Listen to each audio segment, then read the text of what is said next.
Okay, so this game hasn't even been out for 3 hours yet, and I already have some problems with it.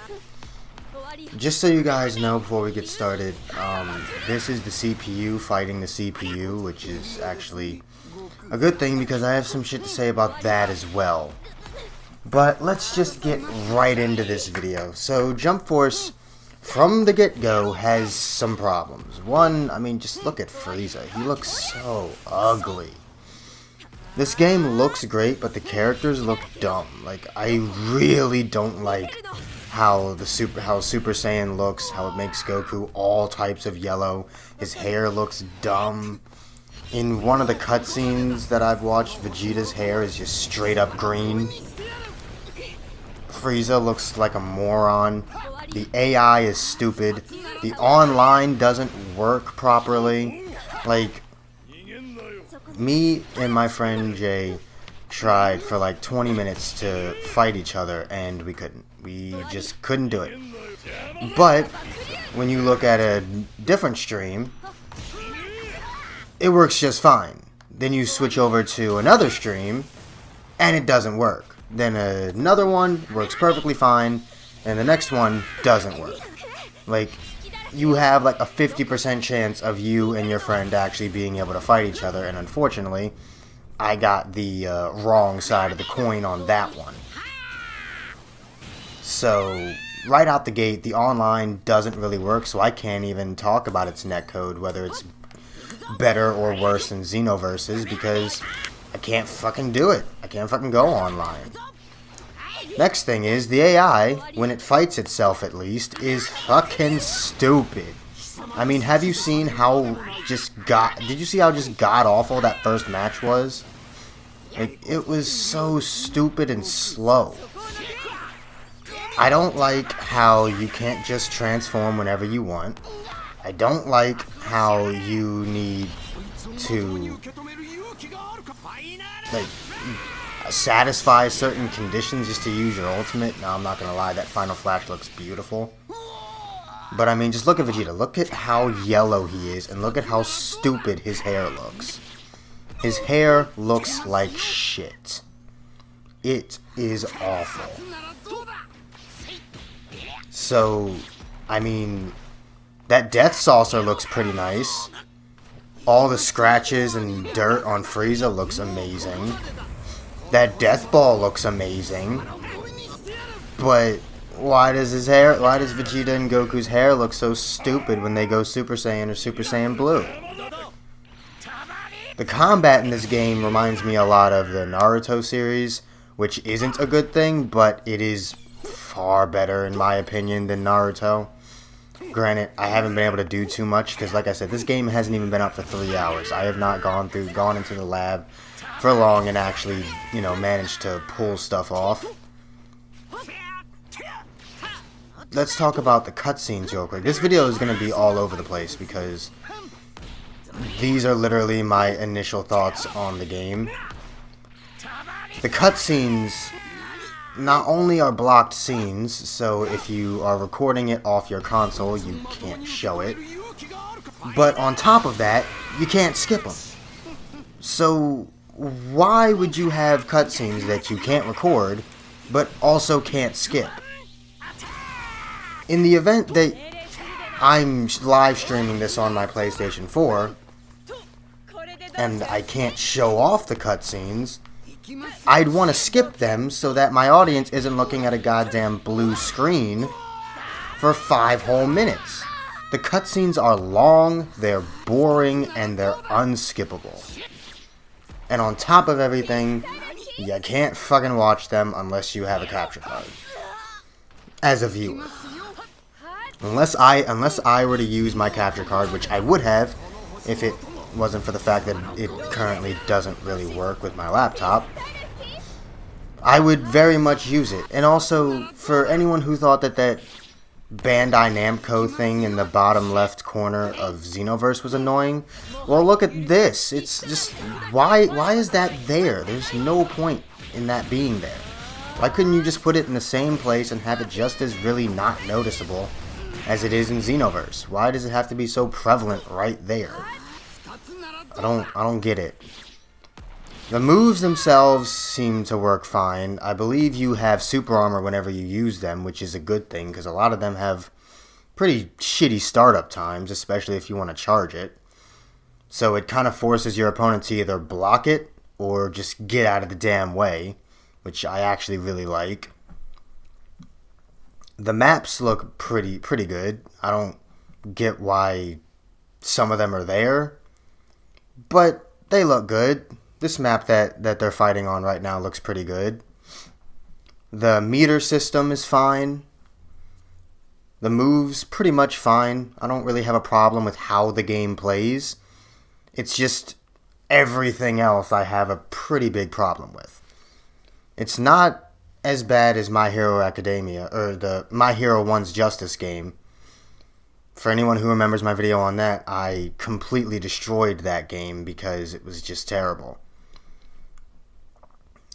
Now, this game, whereas its gameplay is good, at least from, the little bit that I was actually able to play, I'm not going to talk too in depth about that until I actually play the game more, because it wouldn't be fair. But from what I've currently experienced, I don't really think this game is worth it right now. Truth be told, the fact that I'm even having to make this video not even 3 hours after the game comes out means that this game has some problems.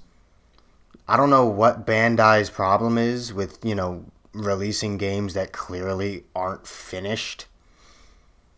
With One's Justice, you could tell that it wasn't truly finished. With Xenoverse, it wasn't finished. Fighters was kinda finished. I mean, it worked a lot better than this fucking thing does. Especially when it came to online. The only reason the servers always crashed was just because of how many people were on it. That was more Bandai just underestimating how many people would be on it at once, day one, than actual gameplay problems. Or actual internet problems.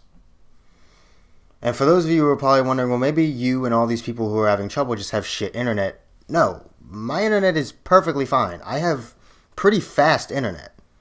What takes some of my friends 30 to 60 minutes to download, I can easily download in like 5 to 10. My internet is good. I do not have bad internet.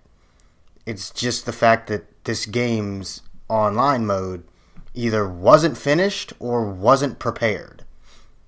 It wasn't prepared properly for the amount of people who would be playing it, which is a problem.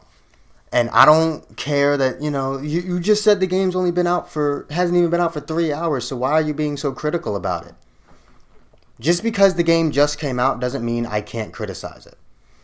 However, that does mean that I am willing to give it a chance. I'm willing to give the game a chance to improve. Because it's only day one, things can improve. And right now, things need to improve. Like, really badly. The online needs to work. They need to... I don't even know if this is possible, but if it is, please release an update that makes the cutscenes skippable. I don't understand why any game in existence would make cutscenes unskippable. Like, unskippable cutscenes are just cancer. Especially when they're blocked scenes and you can't stream them without a capture card.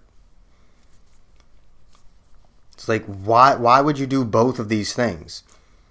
Either make them recordable but not skippable, or make them skippable but not recordable. Truthfully, I think I should be able to record the damn cutscenes. If I can record the fights, why can't I record the cutscenes? What's so special about them? It's still the game. But whatever. My point is, if you're going to make them blocked, at least make them skippable. Some of the moves do take like a little too long to charge up, but then again, that's what you have the super armor for, so there you go, whatever. Movement in this game is pretty fluid. I mean, it does skip around a little bit, even offline, but again, that is something that can be improved. Basically, day one diagnosis is this game has potential, but right now it sucks. The game has potential, but past its single player, I don't think it's worth buying until they fix what needs to be fixed with the online and just the weird animations. Like, things are skipping a little bit. And you guys might not notice it, but trust me, when you actually play it, you'll notice it. But anyway, I think that's just about it for this Jump Force review. Like I said, I'm going to play it again later today and tomorrow to see if the online actually works.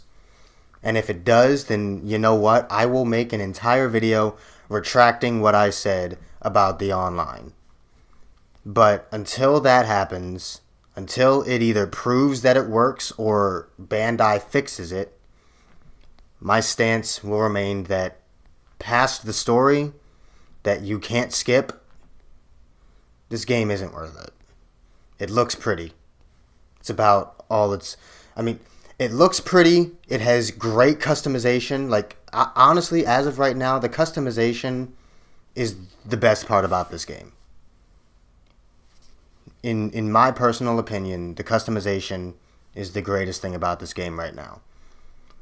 So, I'm not saying you shouldn't buy it. If anything, I think you should. That way you can make your own decisions. You can make your own judgment on what you think needs to be fixed, what you think is fine. And if you disagree with me, please let me know. Let me know if you think I'm just wrong about something or if you disagree with me, but don't tell me that I'm not giving it a chance. I'm absolutely giving it a chance. I did not give One's Justice a chance. That is a game I did not give a chance. After 3 days, I deleted it. I am giving this game 1 week. I will give this game 1 week to prove that everything I just said in this video is wrong. And if it doesn't do that, I will delete it and I will drop it just like One's Justice.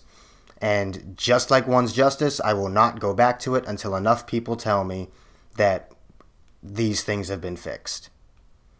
Just because a game looks pretty is not a good enough reason to buy it. That's all I have to say about that. But thank you all so much for watching. Like and subscribe if you enjoyed. And I'm going to let the rest of this fight play out just because why not. So I will see all of you inmates back here at the asylum in the next video.